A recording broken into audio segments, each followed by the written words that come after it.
Hello मेरे प्यारे साथियों, अगर आप चैनल पर नए आए हो तो चैनल को लाइक, शेयर, सब्सक्राइब जरूर करना। आज हम आपको श्री भगवत गीता के बारे में संपूर्ण जानकारी देंगे। चलिए चलते हैं। भगवान श्री कृष्ण ने अर्जुन को निमित्त बनाकर समस्त विश्व को गीता के रूप में जो महान उपदेश दिया है, यह अध्याय उसकी प्रस्तावना रूप है। उसमें दोनों पक्ष के प्रमुख योद्धाओं के नाम गिनाने के बाद मुख्य रूप से अर्जुन को कुटुंबनाश की आशंका से उत्पन्न हुए मोहजनित विषाद का वर्णन है। धृतराष्ट्र बोले, हे संजय, धर्मभूमि कुरुक्षेत्र में एकत्रित युद्ध की इच्छा वाले मेरे पांडु के पुत्रों ने क्या किया।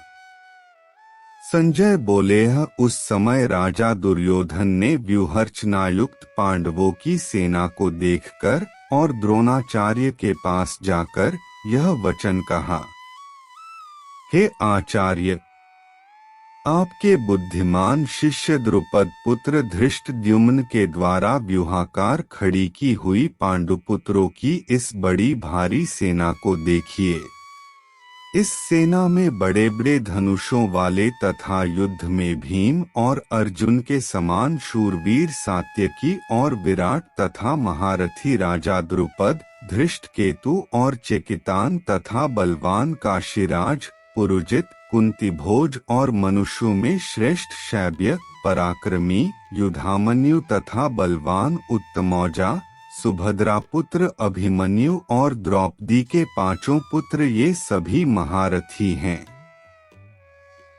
हे ब्राह्मण श्रेष्ठ, अपने पक्ष में भी जो प्रधान हैं, उनको आप समझ लीजिए।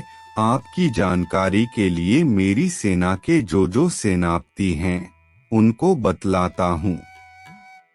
आप द्रोणाचार्य और पितामह भीष्म तथा कर्ण और संग्राम विजय कृपाचार्य तथा वैसे ही अश्वत्थामा, विकर्ण और सोमदत्त का पुत्र भूरिश्रवा, और भी मेरे लिए जीवन की आशा त्याग देने वाले बहुत से शूरवीर अनेक प्रकार के अस्त्रों शस्त्रों से सुसज्जित और सब के सब युद्ध में चतुर हैं।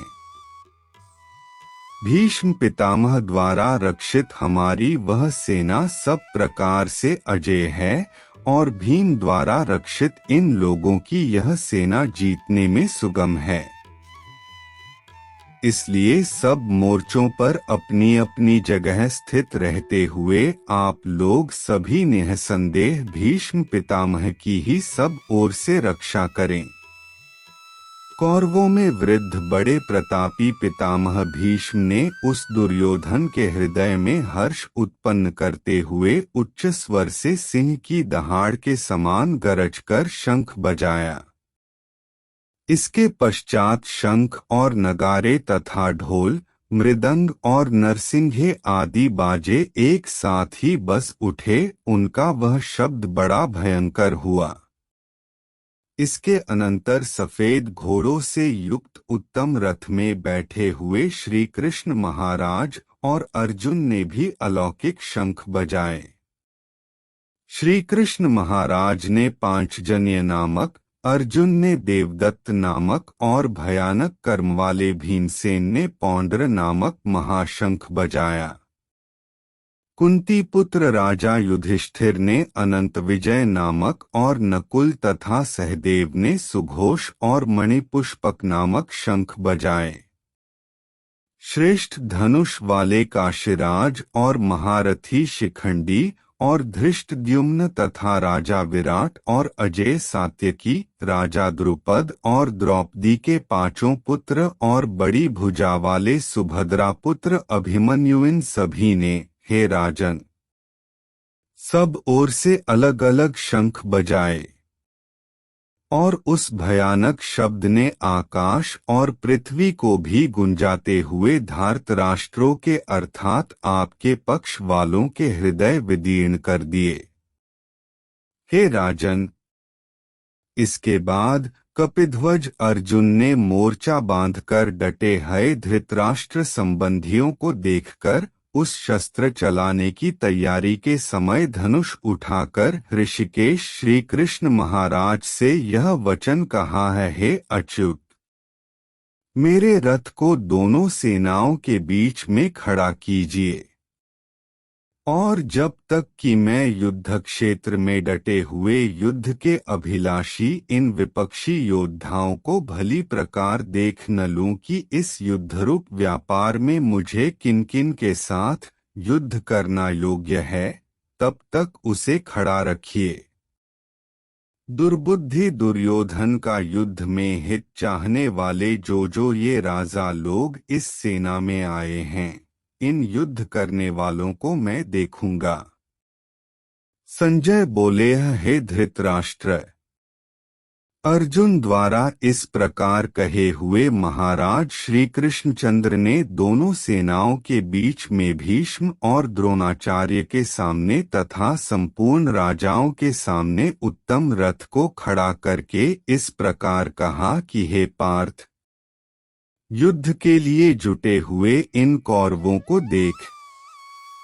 इसके बाद पृथापुत्र अर्जुन ने उन दोनों सेनाओं में स्थित ताऊ चाचों को, दादों परदादों को, गुरुओं को, मामाओं को, भाइयों को, पुत्रों को, पौत्रों को तथा मित्रों को, ससुरों को और सुहृदों को भी देखा। उन उपस्थित संपूर्ण बंधुओं को देखकर वे कुंती पुत्र अर्जुन अत्यंत करुणा से युक्त होकर शोक करते हुए यह वचन बोले। अर्जुन बोले, हे कृष्ण, युद्ध क्षेत्र में डटे हुए युद्ध के अभिलाषी इस स्वजन समुदाय को देखकर मेरे अंग शिथिल हुए जा रहे हैं और मुख सूखा जा रहा है तथा मेरे शरीर में कंप और रोमांच हो रहा है। हाथ से गांडीव धनुष गिर रहा है और त्वचा भी बहुत जल रही है तथा मेरा मन भ्रमित हो रहा है, इसलिए मैं खड़ा रहने को भी समर्थ नहीं हूँ। हे केशव, मैं लक्षणों को भी विपरीत देख रहा हूँ तथा युद्ध में स्वजन समुदाय को मारकर कल्याण भी नहीं देखता। हे कृष्ण, मैं न तो विजय चाहता हूँ और न राज्य तथा सुखों को ही। हे गोविंद, हमें ऐसे राज्य से क्या प्रयोजन है अथवा ऐसे भोगों से और जीवन से भी क्या लाभ है।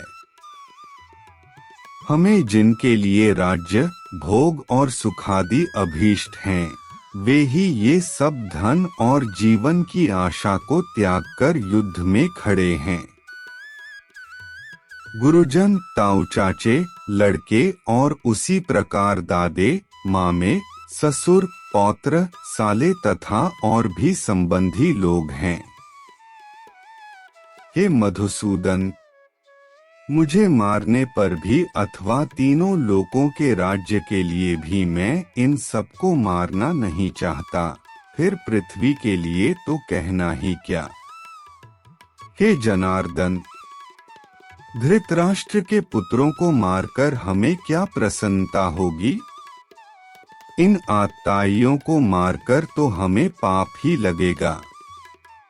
अतएव हे माधव, अपने ही बांधव धृतराष्ट्र के पुत्रों को मारने के लिए हम योग्य नहीं हैं, क्योंकि अपने ही कुटुंब को मारकर हम कैसे सुखी होंगे। यद्यपि लोभ से भ्रष्ट चित्त हुए ये लोग कुल के नाश से उत्पन्न दोष को और मित्रों से विरोध करने में पाप को नहीं देखते, तो भी हे जनार्दन, कुल के नाश से उत्पन्न दोष को जानने वाले हम लोगों को इस पाप से हटने के लिए क्यों नहीं विचार करना चाहिए। कुल के नाश से सनातन कुल धर्म नष्ट हो जाते हैं। धर्म के नाश हो जाने पर संपूर्ण कुल में पाप भी बहुत फैल जाता है। हे कृष्ण, पाप के अधिक बढ़ जाने से कुल की स्त्रियां अत्यंत दूषित हो जाती हैं और हे वार्ष्णेय, स्त्रियों के दूषित हो जाने पर वर्ण संकर उत्पन्न होता है। वर्णसंकर कुलघातियों को और कुल को नरक में ले जाने के लिए ही होता है। लुप्त हुई पिंड और जल की क्रिया वाले अर्थात श्राद्ध और तर्पण से वंचित इनके पितर लोग भी अधोगति को प्राप्त होते हैं। इन वर्णसंकर कारक दोषों से कुलघातियों के सनातन कुल धर्म और जाति धर्म नष्ट हो जाते हैं।